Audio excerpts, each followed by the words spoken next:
If you do fight, what weight would it be at? 195. Oh, wow. So he would go all the way from 40 to 95? Yeah, I mean, it would be an exhibition. Tank Davis or Jake Paul. So, immediately, yeah, the normal layman would say, oh, Tank Davis is better.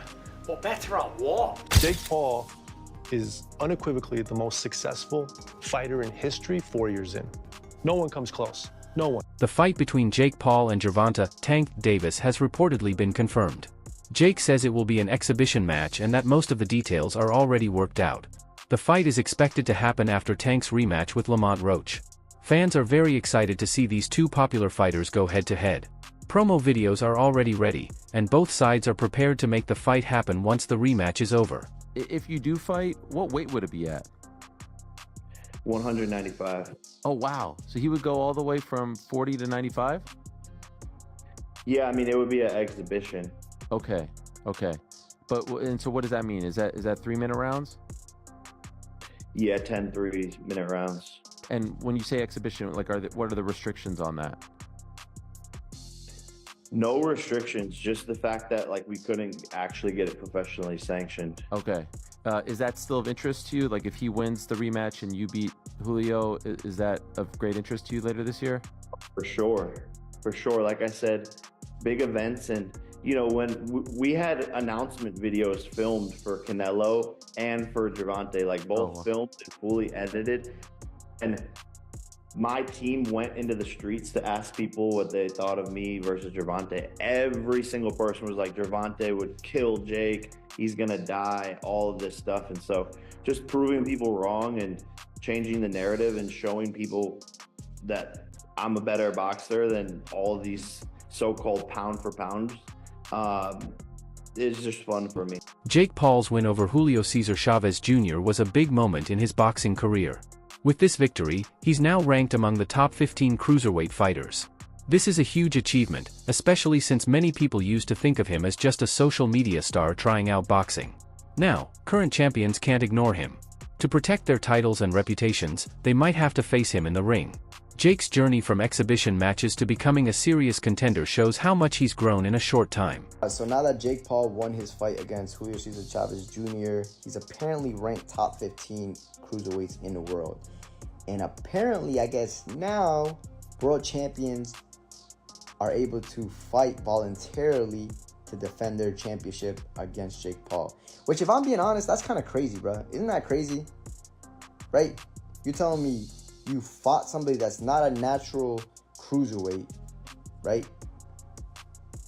And now you're automatically ranked top 15 and you can fight a couple of world champions and it makes sense. Not that I think he beats any of them. I'm gonna be completely honest. I can't see it, bro. If Jake ends up beating somebody, yo, shout out to him. He finessed his way to the fucking top and a world champion and really like cemented himself into the history books. But the way that he boxes, he's just very sluggish. It's kind of slow. You know, I think any cruiserweight world champion, even Badu Jack, will defeat him. And I actually don't even understand why he even wants to fight Anthony Joshua, besides the bag, obviously. But what do you guys think, though? This whole shit has gone crazy.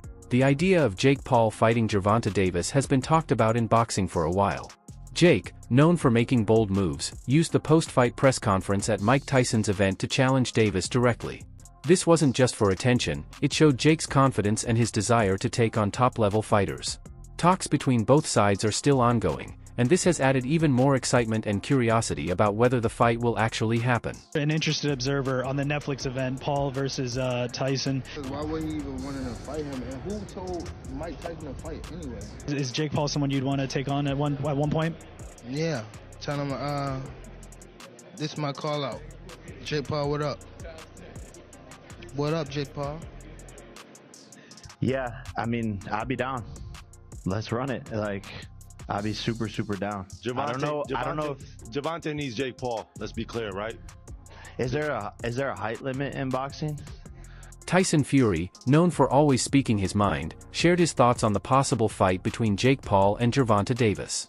He said that while many people assume Tank is the better fighter, it's worth asking what actually makes him better than Jake.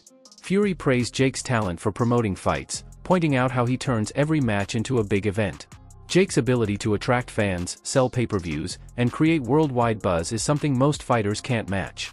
Fury's comments highlight that in boxing, business, and showmanship are just as important as skill in the ring. Fantastic event. Anyone who don't think it's a fantastic event is jealous. Who's better, at Tank Davis or Jake Paul? So, immediately, yeah, the normal layman would say, oh, Tank Davis is better. But better at what? Is he better at selling tickets? Is he better at selling stadiums out? Is he better at creating controversy? Is he better at getting followed on Instagram? Is he better at putting more eyeballs on the boxing? Is he better than him at that? The answer would be no. But is he better at him in a fight? It has to be really, you have to break it down. You know what I mean? Jake Paul's rise goes beyond just his boxing skills. He's also changing how the sport is promoted. By using social media, teaming up with big brands, and partnering with platforms like Netflix, Jake has found new ways to connect with fans. He's helped bring more attention to boxing and open doors for other fighters, especially those who might not get much spotlight otherwise. Even experienced boxers recognize his talent for building hype, selling out arenas, and turning fights into major events. Jake Paul is unequivocally the most successful fighter in history 4 years in. No one comes close. No one. You couldn't list one that comes close, including Brock Lesnar if you include his WWE career. 4 years in terms of what he's done in terms of box office, pay-per-view, impact, helping other boxers, because he had platform, he had awareness, and he's got the focus and discipline to. When fans compare the idea of Jake Paul fighting Gervonta Davis to Logan Paul's match against Floyd Mayweather, there are some clear differences. Jake has shown more skill and dedication to boxing than his brother. He also has a size advantage over Tank, which makes the potential fight even more interesting. Jake's technique, power, and ability to stay calm under pressure have all improved over time. This wouldn't just be a fun exhibition match, it could be a serious challenge for both fighters and a real sporting event. So a Tank Davis versus Jake Paul exhibition match was going to take place after the Lamont Roach fight, until Tank drew with Roach, leading to a rematch. Now I'm going to say the unpopular opinion here, but the size difference would have been way too much. I mean, even if Tank brought Jake down to 190 or 200 pounds, he would have still been way too big. I mean, no matter how good a lightweight is, they would have almost no chance against a cruiserweight or heavyweight ranked top 200 in his division. And I'm sure people are going to bring up Floyd Mayweather versus Logan Paul, but Logan is just not a good boxer relative to Jake. You know, Jake's been training for a couple years, he's had over 10 pro fights, and Mayweather was also a junior middleweight in this fight, not a lightweight like Tank. But that being said, I'm glad Tank and Jake isn't happening. You know, it would have been a fun spectacle, but I'm not the biggest fan of the exhibition stuff. And instead now Tank and Roach will be rematching in June.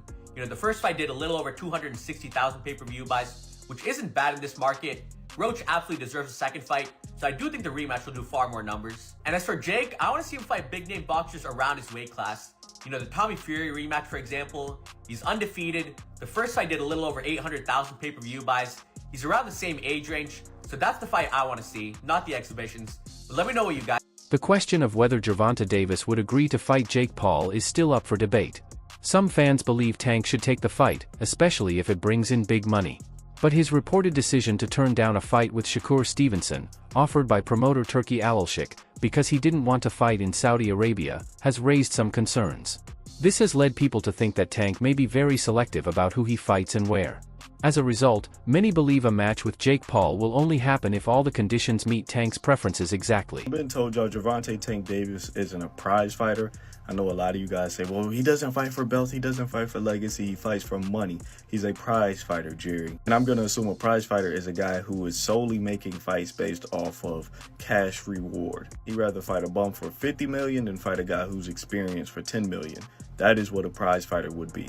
Actual definition, a professional boxer who competes in matches for money prizes. So let's take a look at it. Turki Alalshik has declared he wants to make Tank versus Shakur. He says, my plan for Shakur is this fight. He's referring to Floyd Schofield, then William Zepeda, and then let's see if Tank wants to be in our show. Tank's not going to fight Shakur. He's not going to fight him in Saudi Arabia. So now that we've established Tank isn't a prize fighter, because if he was, his career resume would look a whole lot different, then we must ask, what is Tank's goal in boxing? I'll tell you right now, it's easy money.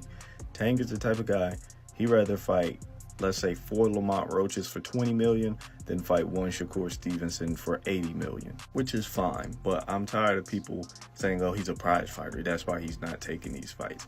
He's not a prize fighter. The biggest money fights is Haney, Ryan, Tio, Shakur, and Loma. He's not even going to take half of those fights. So please, guys, all my Tank fans, all my guys who claim Tank is a prize fighter, that's why he's not fighting for the belts, please stop it. This guy's not a legacy fighter. He's not a prize fighter.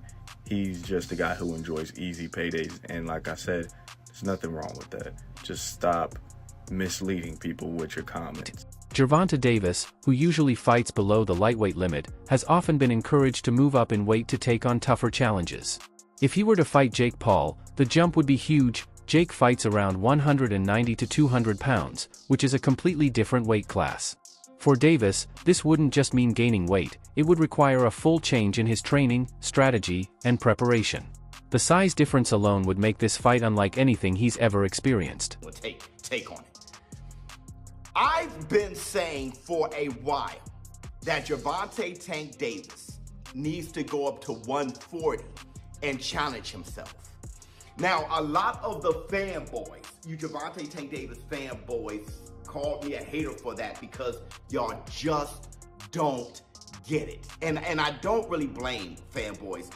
Fanboys are followers. So when you hear somebody talk with his own mind, talk like a leader, they are immediately unidentifiable. So you guys see him as a hater, all right? The truth of the matter is, Gervonta Tank Davis is a big-time predator. He's a big-time predator who needs to hunt big-time game. There are fighters who are just generational talents, right? And those fighters, they must get it all, have it all. And I know a lot of you guys would see it as money, right? Because y'all just not made of that stuff. And I've been trying to say it in live streams. I've been trying to say it in videos. I've been talking about boxing in a way from a perspective of big-time fighters, big-time legacy, and what makes a warrior from when they're small. Gervonta Tank Davis has been a beast for as long as he remembers.